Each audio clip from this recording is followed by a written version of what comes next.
Assalamualaikum warahmatullahi wabarakatuh. Halo teman-teman, balik lagi dengan saya Muhammad Ipan Basten. Di sini saya akan melakukan tugas yang diberikan oleh Bapak Heri Wibowo mengenai tugas podcast. Tugas podcast ini mencakup mata kuliah sosiologi komunikasi ya teman-teman. Kalau ngomongin podcast, kayaknya gak seru deh ya kalau sendiri doang. Podcast biasanya kan 2 orang atau lebih ya. Jadi saya akan memanggil teman saya, kebetulan sebagai narasumber dalam podcast ini. Saya panggil sekarang ya, ada Dava Izzatu Raffi. Mari Dav. Sehat? Alhamdulillah sehat. Nah, saya mendatangkan Dava Izzatu Raffi sebagai narasumber pertama saya. Boleh perkenalkan Dav? Ya, perkenalkan, nama saya Dava Izzatu Raffi. Saya dari Sosiologi FISIP Unpad angkatan 2022 seperti itu. Jadi kita siap untuk melakukan podcast ya. Siap, sangat Tapi siap. Dengan penuh semangat. kayaknya kita kurang 1 orang Iya, ya. kayaknya kalau berdua doang kayak gimana gitu kayak. Iya. Ada yang kurang. Kayak butuh 1 narasumber lagi ya. Ya, boleh tuh. Boleh panggil ya? Udah ada. Udah ada. Boleh aja langsung kita panggil ya. Ada Fajar Fatur Rahman. Halo Jar. Halo. Ya. Silakan duduk. Nah, ini adalah narasumber kedua saya. Mau Ya, kenalkan? perkenalkan teman-teman, nama saya Fajar Fadila dari jurusan Sosiologi angkatan 2022. Nah, kalau ngomongin tim pasti kita udah full tim ya ini ya. Ya, Udah udah, siap udah, membahas siap. tentang isi-isi yang akan kita sampaikan dalam podcast ya. Oke, sedikit singkat aja ya. Kita akan membahas tentang kaidah-kaidah sosiologi komunikasi yang sudah dibahas dari pertemuan pertama sampai sekarang ya. Oke. Kalau ditotalin kita ada berapa kaidah sih? 8 Kurang ya? lebih ada sekitar 8. Ya, kurang lebih sekitar 8. 8. Oke, kalau misalnya begitu tanpa berlama-lama kita mulai aja ya. Kalau kaidah pertama nih ya. Kaidah pertama tuh kan disebutin manusia tidak bisa tidak berkomunikasi. Nah, menurut Dava nih ya, maksudnya dari manusia tidak bisa tidak berkomunikasi itu apa sih? Jadi menurut pandangan saya dari kaidah yang pertama, kenapa manusia tidak bisa tidak berkomunikasi? Itu karena manusia itu sejatinya adalah makhluk sosial, yang mana manusia itu membutuhkan komunikasi antar sesama manusia yang lain, entah untuk menjalin hubungan, untuk mencari informasi, mengantarkan pesan yang ingin dimaksud. Nah, maka dari itu manusia itu pasti membutuhkan komunikasi karena itu merupakan bagian dari interaksi yang setiap hari pasti kita temui seperti itu. Itu menurut pandangan saya. Berarti mengibaratkan sebagai manusia itu adalah makhluk sosial ya, intinya Iya, ke betul. situ ya. Betul. Nah, kalau misalnya menurut pandangan Fajar nih ya, manusia tidak bisa tidak berkomunikasi itu apa sih? Mungkin setiap manusia butuh ya yang namanya interaksi sosial. Komunikasi ya, Nah, penting gitu bagi penting manusia. ya. Karena kita bukan makhluk yang individualisme. Ya, Kita betul. membutuhkan seseorang atau teman untuk menjalin hubungan antar sesama manusia, mempererat hubungan antar manusia dengan lewat komunikasi. Mungkin itu menurut saya.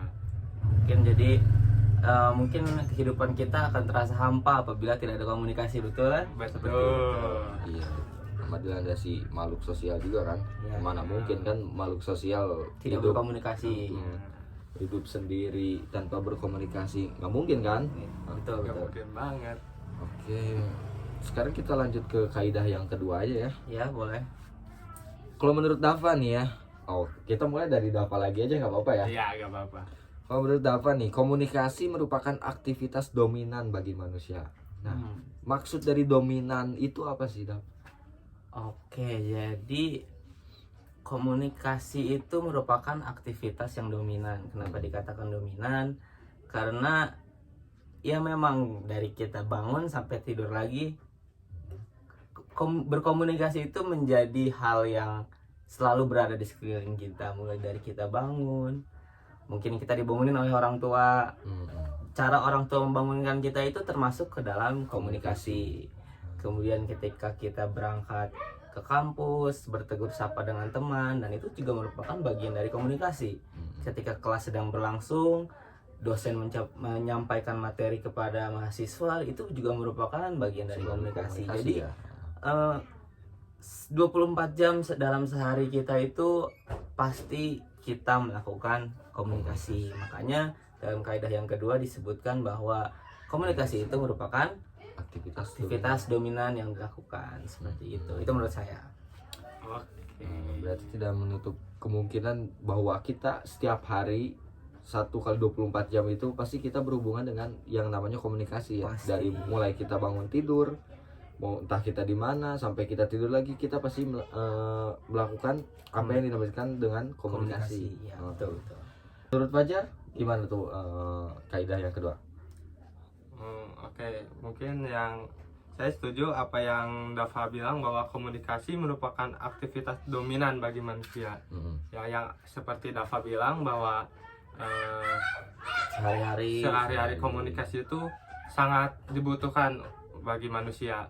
Yang dimana kita misalnya yang tadi Dava jelaskan, misalnya kita bangun tidur atau kita pergi ke kampus atau kita bertegur sapa dengan teman-teman kampus atau dengan orang lain, bahwa kita tuh di dunia itu tidak hidup sendiri, yang dimana kita tuh harus bertegur sapa dengan adanya komunikasi ini.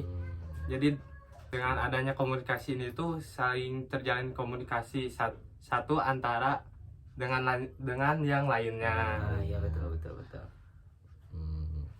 Kita dilihat-lihat kaidah 1 sama kaidah 2 tuh saling berhubungan ya. Antara manusia tidak bisa tidak berkomunikasi dengan komunikasi itu merupakan aktivitas dominan bagi manusia.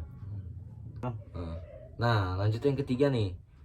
Karena dominan, maka cara berkomunikasi seseorang menentukan kualitas hidupnya. Oh iya, Itu karena dominan, maka cara berkomunikasi menentukan bagaimana kualitas hidupnya. Betul. Oke, jadi menurut pandangan saya maksud dari kaidah yang ketiga ini adalah bagaimana cara kita berkomunikasi ini dapat menentukan kualitas hidup kita. Mungkin saya akan mengibaratkan seperti ada manusia yang mungkin dia pendiam dan ada manusia yang aktif. Nah, bisa kita lihat bahwa manusia yang pendiam itu cenderung menutup dirinya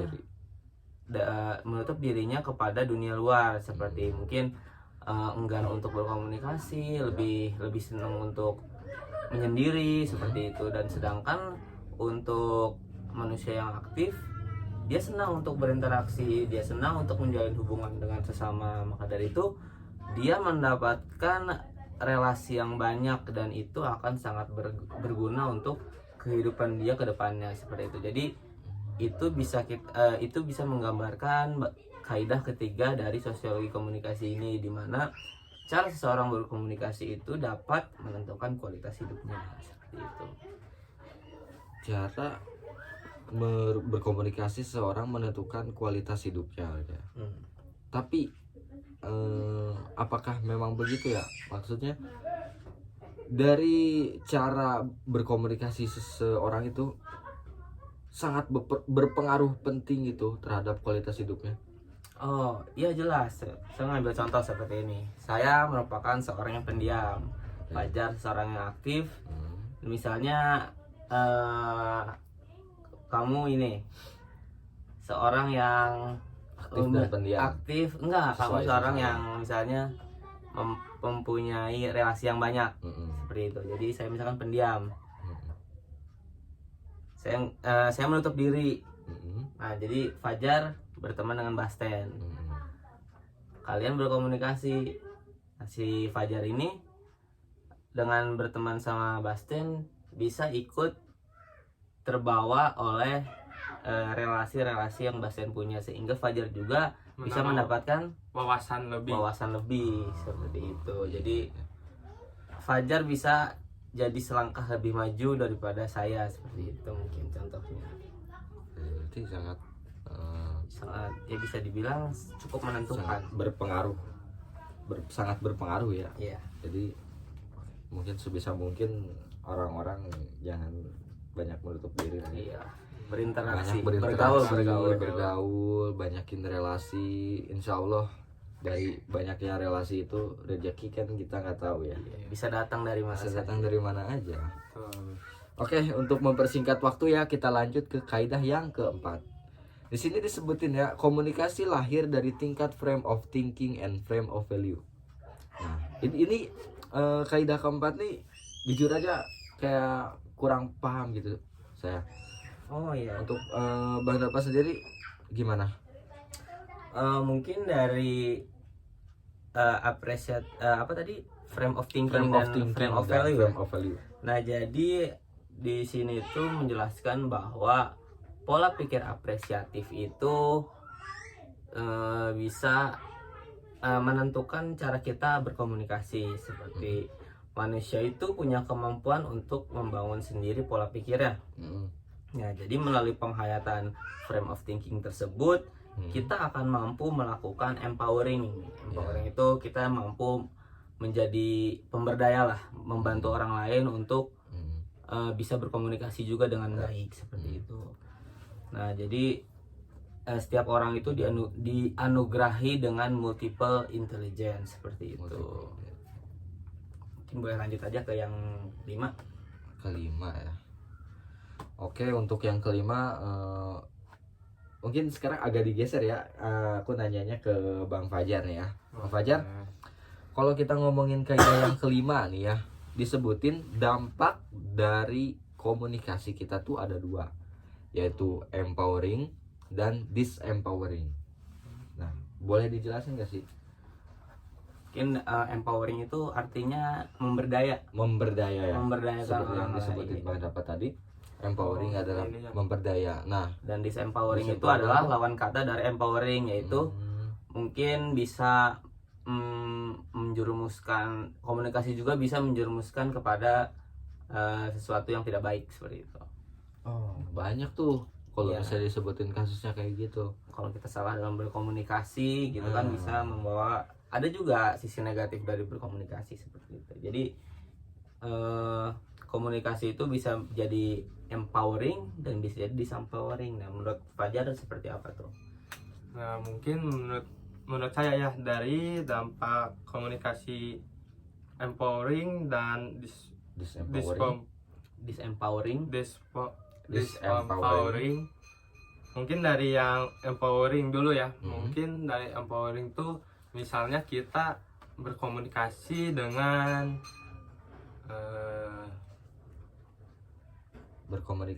mungkin kita berkomunikasi dengan lawan komunikasi kita yang Mempunyai Mempunyai- ilmu. iya, yang mempunyai ilmu, yang dimana kita akan banyak belajar banyak belajar juga dari contoh. komunikasi tersebut. Nah, mungkin kita akan mengambil apa yang kita dapatkan dari seseorang yang mungkin ilmunya lebih dari kita, lebih banyak dari Jadi kita. kita mendapat keuntungan berupa Ya. dapat bertukar ilmu, seperti Ya, itu. seperti itu mungkin. Kurang lebih kita seperti bertukar pikiran mungkin ya. Nah, Ya, ya, bertukar pikiran. ide dan gagasan. Ide dan Ya. gagasan. Oke. Kemudian kalau menurut saya dilanjut aja nggak apa-apa Fajar ya. Ya. Dari disempoweringnya mungkin komunikasi juga dapat menjerumuskan kita, mungkin seperti pergaulan contohnya. Iya. Pergaulan kita yang harus dijaga lah. Ya. Bagaimana kita memilih teman, bagaimana cara berinteraksi antar teman itu harus membawa kita kepada hal yang positif. Apabila membawa kita kepada hal yang negatif, maka itulah yang disebut dengan disempowering. Seperti itu. Mungkin boleh lanjut. Mungkin kalau Kaidah misalnya kalau ya. saya menambahkan contoh nih ya, kalau misalnya ngomongin zaman sekarang nih, banyak anak-anak kecil mungkin ya, entah itu SD atau SMP, mereka berkomunikasi menggunakan bahasa yang sangat tidak layak lah. saya tidak layak untuk didengar oleh siapapun. Bahasa kasar ya. Bahasa Iya, kasar bahasa maksudnya. Apakah itu termasuk ke dalam disempowering? Ya, menurut saya itu adalah termasuk dari disempowering, yang Hmm. dimana Jadi komunikasi itu muncul komunikasi tersebut tuh muncul karena kita melihat seseorang, misalnya kayak ada YouTuber nih, kan mungkin anak-anak pada Suka nonton itu. iya zaman Ya, sekarang pada zaman suka sekarang. nonton YouTube nih, dan emang otomatis para YouTubers atau konten kreatornya mungkin umurnya di atas 18 Ya, tahun ya, betul, jadi betul. kayak belak-belakan banget bicaranya, mungkin ya si anak-anak tersebut tuh mencontoh Iya, mungkin mencontoh. mungkin karena anak-anak itu gak tahu bahwa itu tuh kasar atau enggak, Buruk. ya atau buruk, jadi dia yang penting ya udah, mungkin dianya juga Merasa keren. keren, Ya. ngefans juga sama konten kreator Ya, ya, tersebut. Nah, Iya mungkin sih, itu. masuk juga ya. Berarti Ya, bisa disebut disempowering Iya, ya. maka dari itu mungkin bimbingan orang tua ya Sangat dan penting. sangat Iya, penting sangat untuk penting. menjaga anak-anaknya supaya tutur kata bahasanya itu bisa lebih baik lah, tidak mencontoh kepada yang memang kurang pantas Ya, seperti benar, itu. benar. Oke, mungkin kita lanjut aja ya. Kita lanjut ke kaidah yang berikutnya. Kaidah ke-6. Di kaidah ke-6 ini disebutkan bahwa komunikasi merupakan bahasa verbal dan non-verbal. Nah, ada yang mau memberikan tanggapan? Oke, jadi mungkin bahasa verbal dan non-verbal. Jadi bahasa verbal itu berarti ini kan maksudnya jenis dari komunikasi itu sendiri, betul? Betul. Nah, jadi komunikasi itu ada dua jenis, yaitu bahasa verbal. Verbal itu seperti yang kita lakukan setiap hari, yaitu dalam berbicara seperti itu. Nah, mungkin untuk dari nonverbalnya itu mungkin yang ada dari kita mempunyai kekurangan lah tunawicara seperti itu. Jadi membutuhkan cara interaksi yang khusus seperti bahasa isyarat. Bahasa isyarat. Nah, itu bahasa isyarat merupakan salah satu bentuk dari komunikasi nonverbal seperti itu. Jadi maksud dari kaidah yang ini tadi, ada yang verbal dan nonverbal itu, jadi bahwa komunikasi itu terdapat dua jenis seperti itu. Berarti mungkin lebih singkatnya, bahasa verbal tuh bahasa kita komunikasinya secara langsung mungkin ya. Secara langsung melalui Kalau berbicara. verbal tuh secara tidak langsung. Ya, Berarti kalau misalnya disebutkan bicara secara tidak langsung atau nonverbal, dalam sehari-hari kita pasti berkomunikasi dengan teman-teman, entah itu dosen, pasangan atau siapapun, pasti berkomunikasi dengan yang namanya sosial media. betul. Nah, apakah itu bisa disebut dengan komunikasi nonverbal? Kalau menurut saya mungkin itu bisa disebut dengan non verbal, karena kalau verbal kan kita kayak secara langsung, Ya. kayak satu dengan satu lainnya, kayak kita ngobrol langsung. Nah, sedangkan kalau non verbal nih kayak kita di rumah masing-masing, kayak kita nanya, kayak kita ke kampus jam berapa, kita nanya hal yang emang penting buat kita. Nah, mungkin menurut saya bahwa hal tersebut tuh bisa disebut nonverbal. Bisa disebut nonverbal karena kejadiannya itu secara tidak langsung ya, Secara karena tidak langsung. melalui perantara jaringan. Iya. Mungkin ya. Oke, ada tambahan lagi Bang Dapa? Mungkin sedikit ngasih contoh lah dari boleh. interaksi komunikasi nonverbal. Mungkin Fajar sama Basan suka lihat kalau di berita-berita itu suka ada Oh iya di sudut-sudut di sudut sudut bawah itu iya. ya. Oh iya suka ada orang yang Menggunakan bahasa bahasa isyarat. isyarat. Nah, itu untuk menjelaskan kepada Para penonton. para penonton yang mungkin mempunyai kekurangan seperti itu, Agar tahu mungkin informasi seputar berita Iya. tersebut. Tapi mungkin saya ada satu pertanyaan lagi nih ya. Jikalau mohon maaf, orang yang tidak bisa berbicara, Hmm. otomatis dia menggunakan bahasa isyarat ya. Gitu. Nah, jika mereka menggunakan bahasa isyarat dengan orang yang maksudnya manusia lain secara langsung, apakah itu masih bisa disebut dengan komunikasi secara verbal? Sepengetahuan saya, orang yang memiliki kekurangan tidak bisa berbicara itu biasanya dia pun tidak bisa mendengar, seperti itu. Jadi mau tidak mau lawan bicaranya harus menggunakan Bahasa isyarat juga. bahasa isyarat juga, walaupun mungkin si lawan bicaranya itu bisa untuk menjawab secara langsung, seperti itu. Maka dari itu penting juga untuk kita mengetahui bahasa-bahasa isyarat Betul. supaya mempermudahkan kita Berkomunikasi dengan siapapun. Iya. Seperti itu. Mungkin kalau dibilang untuk pengguna bahasa isyarat khususnya di negara kita mungkin masih minim ya. Gitu. Harus Mungkin harus diberdayakan lebih lagi lah. ya, diberdayakan lagi, lebih ditingkatkan lagi ya. ya. Oke. Lanjut ke yang Lanjut aja berikutnya. ya. Yang berikutnya ke kaidah yang ketujuh nih. Ada kaidah the meaning of communication is the response you get. Maksudnya nih, Oke, jadi makna dari komunikasi itu ini sendiri. bahasa Indonesianya dulu deh Bang Dapa. Oh, Biar, iya, boleh. supaya pada Iya, ngerti. iya.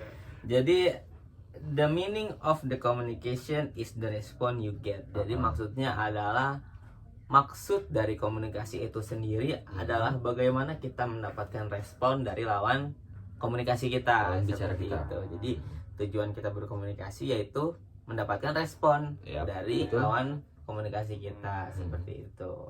Hmm, Jadi ya sebenarnya itu mungkin merupakan suatu etika lah ya. Yap, Jadi kayak etika. misalnya saya berkomunikasi dengan Fajar seperti mungkin contohnya menanyakan info kelas. Saya nanya, Jar, ada kelas nggak? Nah, tapi Fajar tidak menjawab gitu, mengacuhkan. Nah, itu mungkin tidak terpenuhi lah si meaning of communication-nya itu, karena saya tidak mendapatkan respon dari Fajar. Nah, itu mungkin contoh kecilnya lah. Ya, contoh kecilnya seperti itu ya. Ada yang mau ditambahin berarti Bang Fajar? Ya mungkin kalau dari saya kita ambil contoh sehari-hari juga, misalnya kayak kayak kita misalnya berantem dengan orang tua, yang dimana biasanya kita tuh kayak enggan untuk menjawab pertanyaan dari orang tua. Biasanya kan Oh, gitu. iya, iya. Mungkin itu juga termasuk dari meaning of the communication the response. Mungkin itu. Ya. Mungkin ya sih hampir mirip-mirip sama-sama kayak gitu sih ya. Apalagi yang kita menanyakan sebuah kelas atau kita menanyakan tugas itu Karena karena kan kita nggak enak juga kalau misalnya nggak dijawab gitu kan. Iya, enak juga ya. Oke. Untuk membersihkan waktu kita sekaligus masuk ke kaidah yang terakhir ya untuk membersihkan waktu. Baik. Di kaidah ke-8 ini atau kaidah terakhir ini disebutkan bahwa the core of the communication is delivering message. Oke. Jadi Apa tuh kira-kira Bang?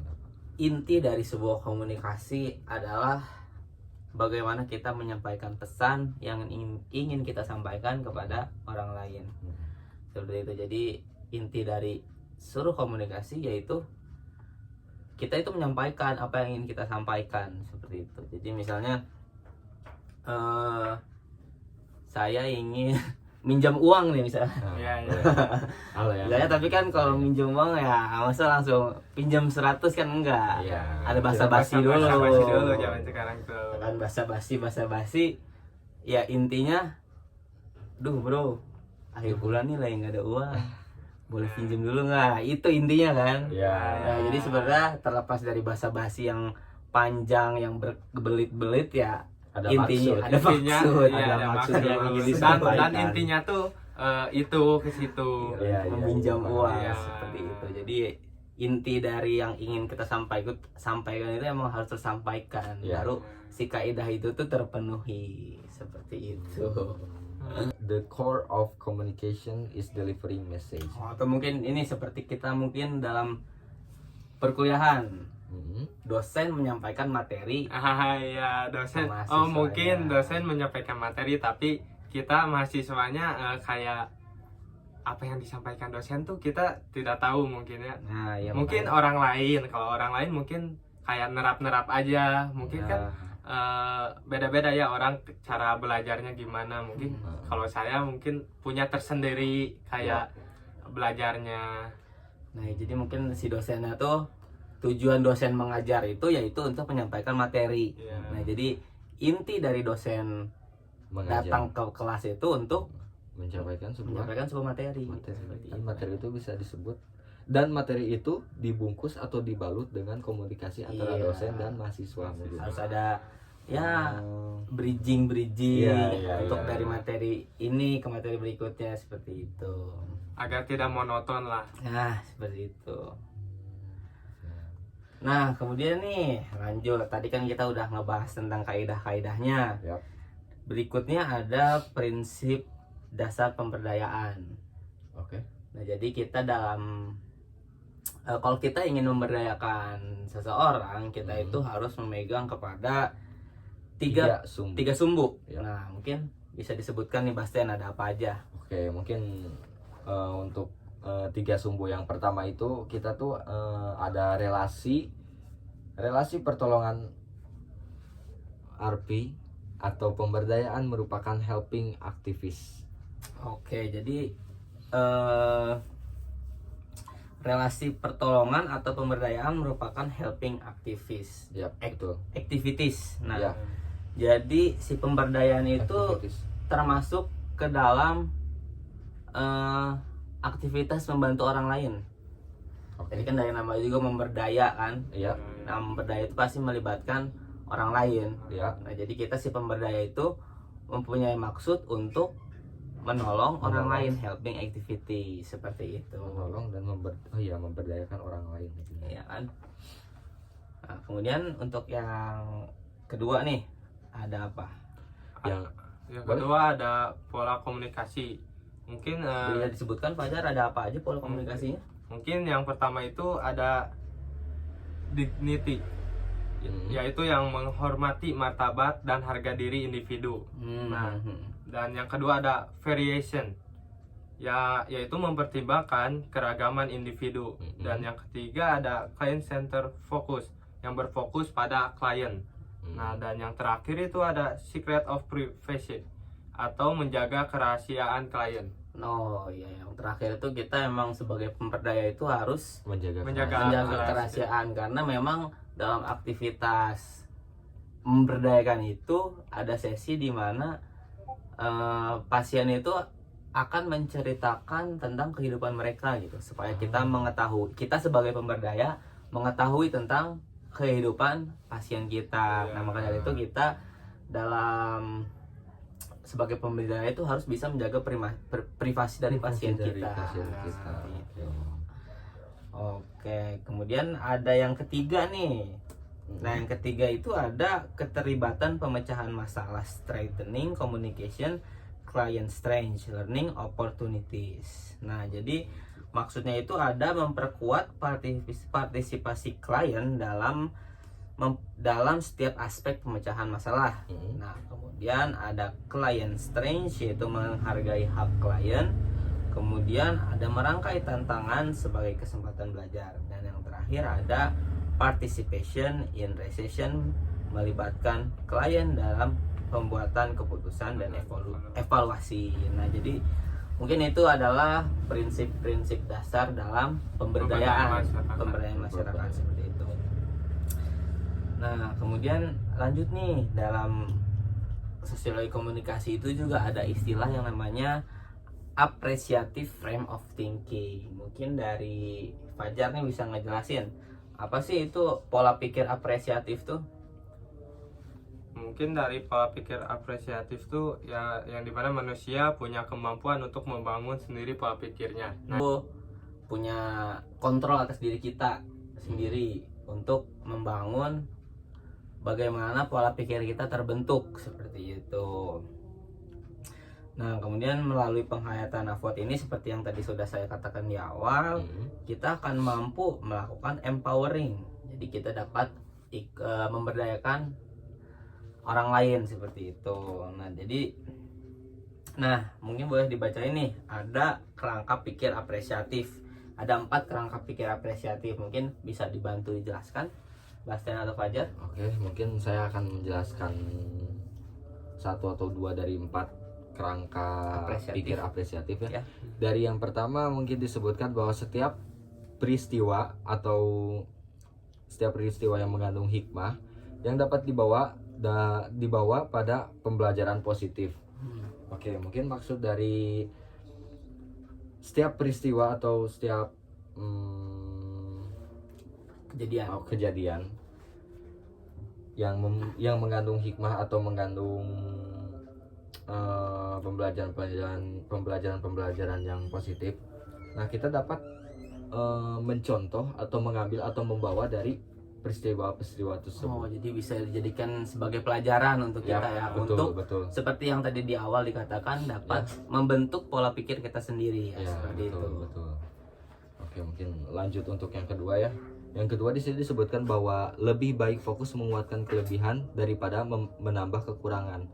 Jadi saya sangat setuju sih. Nah, betul. Lebih baik fokus menguatkan kelebihan daripada menambah kekurangan. Soalnya ya mungkin itu ya yang diasah dari setiap umat manusia ya.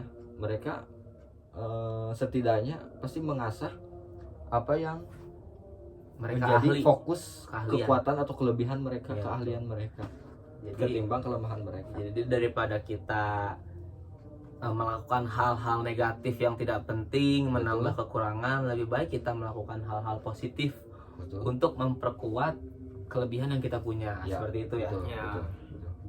Mungkin untuk 3 dan 4-nya bisa dilanjutkan oleh Fajar. Nah, mungkin yang ketiga itu ada mungkin mensyukuri apa yang telah dimiliki daripada mengeluh apa yang tidak dimiliki. Mungkin contohnya tuh kita kehidupan sehari-hari.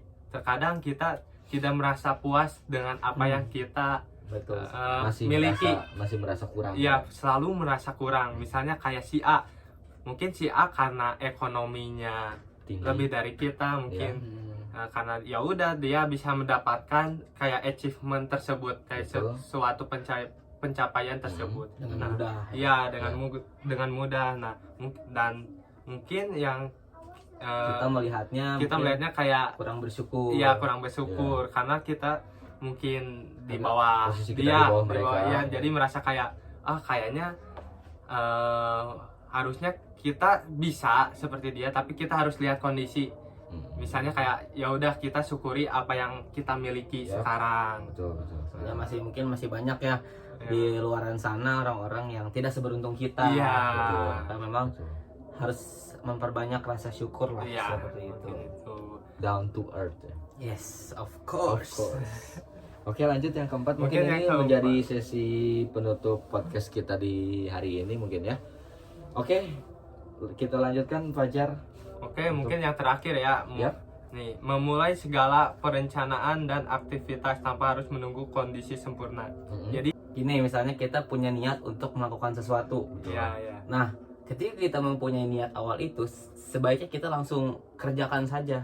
Jadi nggak perlu kayak misalnya, aduh nggak ada modal nih, aduh nggak ada orang nih, aduh nggak ada apalah, inilah. Nah, jadi ketika kita sudah mempunyai niat untuk melakukan sesuatu, apapun sumber daya yang tersedia untuk melakukan hal tersebut, kita lakukan saja.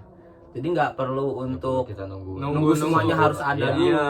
Jadi seadanya saja, dan nanti yang lainnya akan mengikuti seperti ya, itu. mungkin kalau di zaman sekarang itu bahasanya satset. Nah, nggak ada yang satu-satu, semuanya harus dirintis. Iya, karena harus kita adalah bertahap. perintis. Iya, kita adalah perintis bukan pewaris. Nah, itu. Mungkin untuk menyinggung yang tadi disebutkan oleh Dava ya, kita tuh jangan melulu menunggu kondisinya tuh seperti yang kita inginkan ya. Iya, seperti kondisi kita udah oke nih, ayo kita jalan. Itu salah ya. Berarti bisa dibilang itu menjadi problematika untuk masyarakat kita ya, Ya. untuk memulai sesuatu. Ibaratkan kita untuk memulai saja berbisnis, kebanyakan kan masyarakat kita untuk memulai berbisnis mereka mungkin terbayang-bayang atau teriming-imingi hasil dagangannya atau hasil penjualannya itu tidak memenuhi harapan, jatuhnya bakalan rugi mungkin, Iya. bangkrut mungkin itu salah satu mindset yang harus dihilangkan oleh masyarakat kita ya. Itu merupakan suatu penghambat lah Penghambat. untuk kita bisa menjadi lebih maju. Udah maju ya. Oke. Jadi Berarti ya sebenarnya ya itu kita lakukan saja apa yang ada di depan mata kita, betul. maka hasil-hasil lain yang belum kita miliki itu akan mengikuti. Nah, Seperti itu. pesan-pesan hari ini berarti kita jangan takut untuk memulai. Oke. Mantap, saya- semangat belajar. Ya, semangat belajar. Sebelum kita menutup nih, Hmm. saya punya tebak-tebakan. Oke, apa tuh Bang Yang Bapak? bisa jawab dapat stiker. Boleh. Stiker Pak Heri nih. Betul, betul, Oke, betul. oke, boleh. Nah, Jadi tebak-tebakannya apa nih? tebak-tebakannya. Siap-siap ya. Oke. Cepet-cepetan nih, buat Oke. satu orang doang. Ya.